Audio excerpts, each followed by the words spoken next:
Okay, just picture this for a second. Cricket in India, that incredible energy, Oh, yeah. the roar from the stands, that sound when bat hits ball perfectly, it's something else. It really is. It's like woven into the fabric of the country. More than just sport.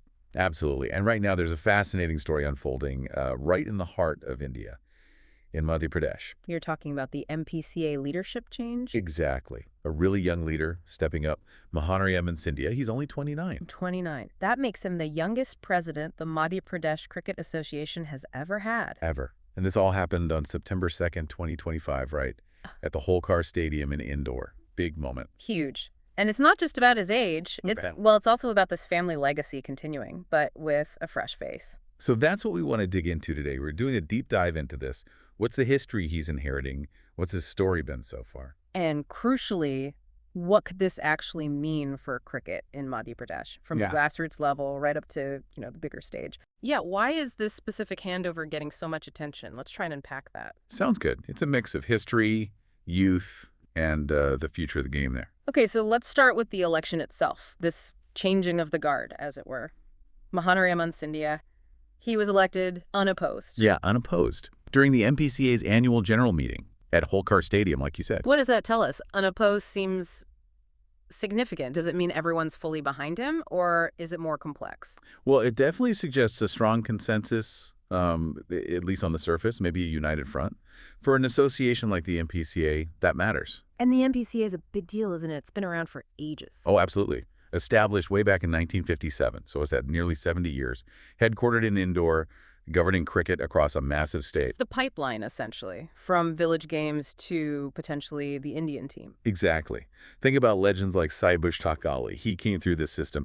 And more recently, guys like Ishan Kishan and Washington Sundar. Yeah. They have MPCA connections. Right. So him coming in at 29, it feels like he's trying to bridge that history with something new, keeping the spirit alive for the fans, too. It's a balancing act for sure. A very interesting one. And that legacy you mentioned, it's impossible to ignore. Let's talk about that then. The Scindia family and cricket, this goes back a long way. It really does. A dynasty of dedication, you could call it. It starts really prominently with his grandfather, Madhavrao Scindia. The former union minister? That's him. Big political figure, but also a massive cricket lover. He led the MPCA from 1982 right up until he sadly passed away in 2001. Nearly 2 decades. What was his impact? Steady growth, really. Focus on nurturing talent, getting important domestic games hosted there. He saw cricket as a unifier. And even before him, there's a connection, right? Back to the Holkar era. Yeah, absolutely. Pre-independence, the Holkar dynasty, the rulers, the stadiums named after they were huge patrons of cricket. Their Holkar team was formidable. Dominated the Ranji Trophy for a while, didn't they? They did. 4 titles, runners-up 6 times, a real powerhouse. And the MPCA actually grew out of the old Holkar Cricket Association, which ran from 1940 to 1955. Wow. So the roots are incredibly deep.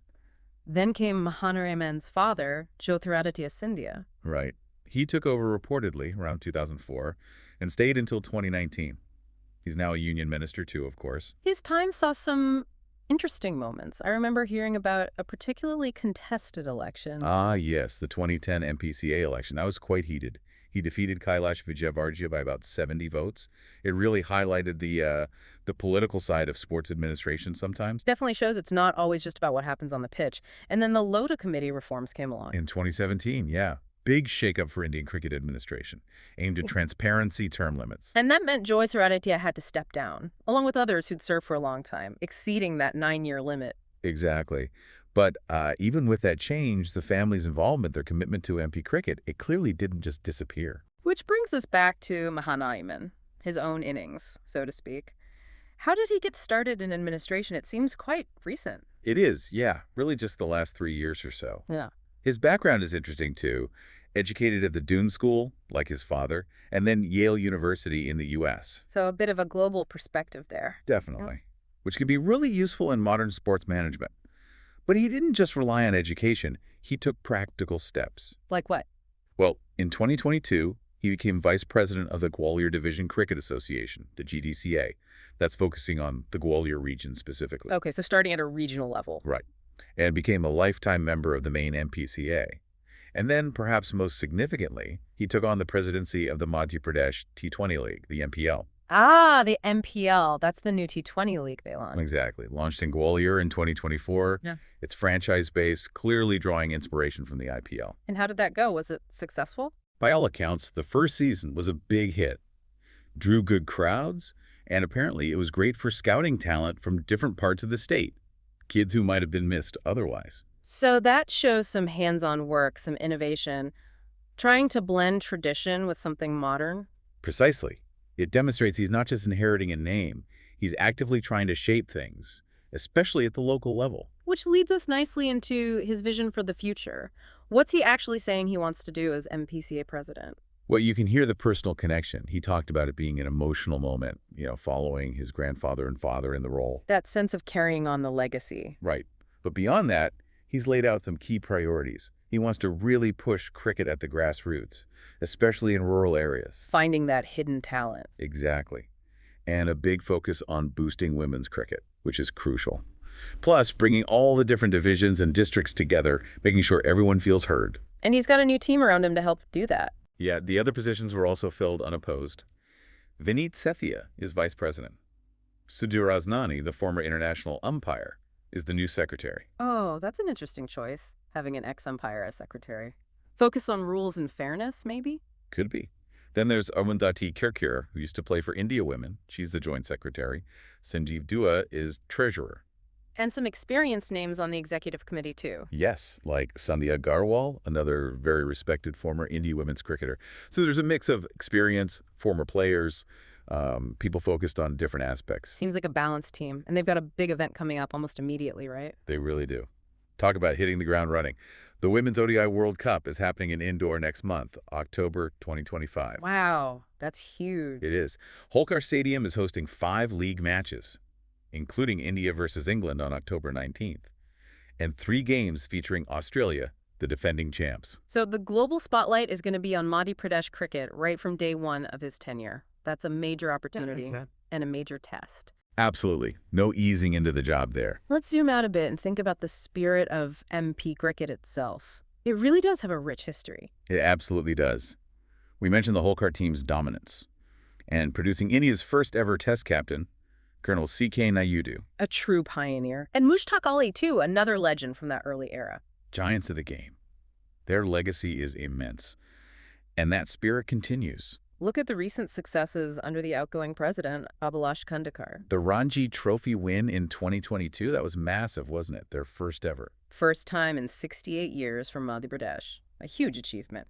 And the women's team won the domestic one-day trophy in 2024. So there's real momentum there. And didn't they set up a cricket museum in indoor? That sounds quite unique. Yeah, that's a fantastic initiative. Preserving memorabilia, telling the story of MP cricket from Naidu and Mushtaq Ali right up to the present day.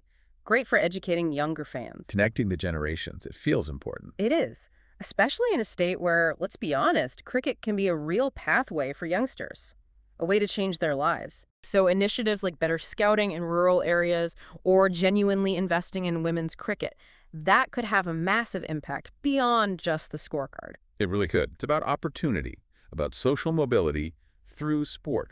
Okay, but we do need to touch on the other side of the coin. Stepping beyond the boundary, let's talk about the leadership conversation. The dynasty question. Yeah. With an unopposed election and the Scindia family's long history, you hear those whispers, don't you? It's a valid point people raise. It is, and it's a recurring theme in Indian sports admin. The influence of certain families is undeniable. You can't ignore that context. But what's the counter-argument? Or perhaps a different perspective? Well, supporters would point directly to his work with the MPL, with the GDCA. They'd say, look, he's been hands-on, he's shown initiative, he's not just leaning on the name. So evidence of merit, not just inheritance. That's the argument. Mahanaryaman himself described the MPCA as like a family that takes decisions unanimously, suggesting collaboration, not just imposition. Interesting framing. So, yeah, the name obviously provides a platform, maybe stability, but his actual actions seem geared towards proving himself, towards innovating, using the legacy as a launch pad, maybe, rather than just resting on it. It's a complex dynamic, and it does raise bigger questions, doesn't it, about leadership models in sport? Definitely. What are the pros and cons of this kind of continuity versus, say, bringing in completely fresh faces from outside the traditional circles? Could that spark different kinds of innovation? It's a debate worth having, for sure, especially in a sport like cricket that thrives on competition, right? On and off the field. Exactly. Healthy competition in administration is probably good too. So, as we look ahead, there's definitely a sense of anticipation around Mahanaryaman Scindia's presidency. There is. You've got the energy of youth combined with the weight and stability of that family legacy. It's a potent mix. And you think about who this really matters to the average fan, the kid playing in a side street in Bhopal, dreaming of playing in the IPL. Or the girl in a village, just starting to play, wondering if there's a path for her. This leadership change potentially represents opportunity for them. That's the hope, isn't it? Which leads to that final sort of provocative thought. What will his main focus be? Yeah, what will define his tenure? Will it be about attracting more big-ticket events like IPL games to indoor? Leveraging that international stadium? Or will he double down on the MPL, try to make it even bigger, a real talent factory? Or maybe the priority will be deep investment in those grassroots academies, especially in rural and underserved areas. Really batting for the masses, as they say. We don't know yet. Only time will tell. But it's clear he has a chance to make a significant mark. And for a state that loves its cricket. That's a prospect worth watching.